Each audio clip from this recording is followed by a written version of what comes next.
खबर यूपी के कानपुर से। रेल बाजार थाना क्षेत्र अंतर्गत पुलिस और 25,000 के इनामी बदमाश की हुई मुठभेड़ में थाना प्रभारी विजय दर्शन बाल बच गए। पुलिस ने घायल को उपचार के लिए जिला अस्पताल में कराया भर्ती।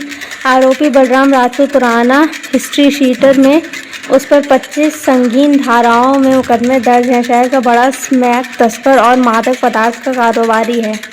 डीसीपी पूर्वी श्रवण कुमार ने दी जानकारी। कानपुर नगर संवाददाता राजीव गौड़ की खास रिपोर्ट।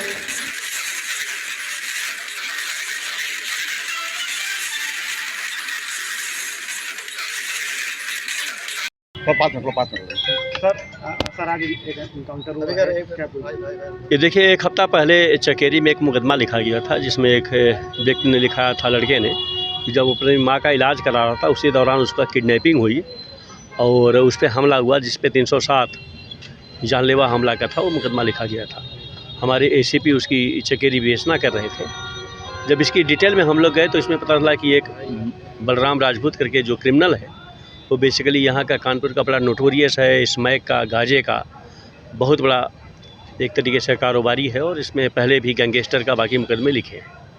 हम लोग ने इसकी पूरी डिटेल सर्विलांस की और जब पूरी टीम हमारी लगी, उसमें हमने चकेरी को भी लगाया था, कैंट को भी लगाया था, हमारे रेल बाजार जो सर्विलांस में क्राइम पे काम करते हैं इनको भी लगाया गया।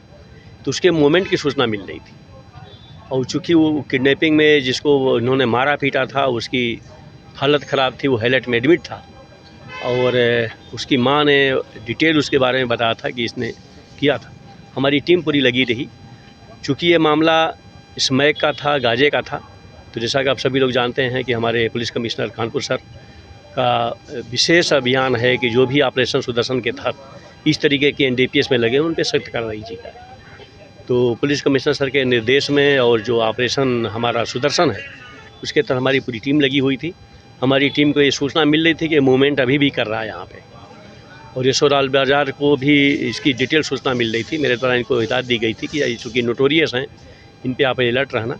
इन्होंने जब इनको इंटरसेप्ट किया तो इनके ऊपर इनके फायरिंग हुई और चूँकि ये जैकेट पहने हुए थे तो बुलेट प्रूफ जैकेट पे गोली लगी और फाइनली ये बचे और जब इन्होंने जवाबी कार्रवाई की तो उसको गोली लगी है, उसको हॉस्पिटल एडमिट किया गया है।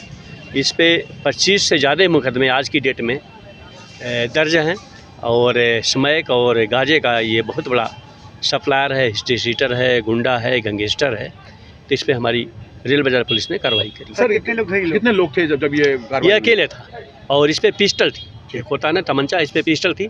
इसने जब फायरिंग करी तो पुलिस उसमें लगी हुई थी, पुलिस अलर्ट हुई और जब जवाबी फायरिंग की तो इसको गोली लगी। कितनी फायरिंग करी?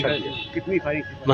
हम लोग एक हफ्ता पहले से लगे। जैसे ही चकेरी मुकदमा लिखा गया SC ST प्लस 364 प्लस 307 का और उसमें ये बात आई कि वही क्रिमिनल है जो स्मैक और चरस का सप्लायर है और उसी में इनमें गैंग में आपस में जब इनमें एक तरीके से डिस्प्यूट हुआ तो जो दूसरा था उसने मुकदमा लिखाया। तब से हम लोग लगे हुए थे, इनकी सर्विलांस की हमारी पूरी टीम लगी हुई थी। अब फाइनली जो है जब इसके मूवमेंट की सूचना मिली तो रेल बाजार SO जो हमारे हैं वो लगे हुए थे और फाइनली इसको धर दबोचा। इसके गिरोह का पता चला?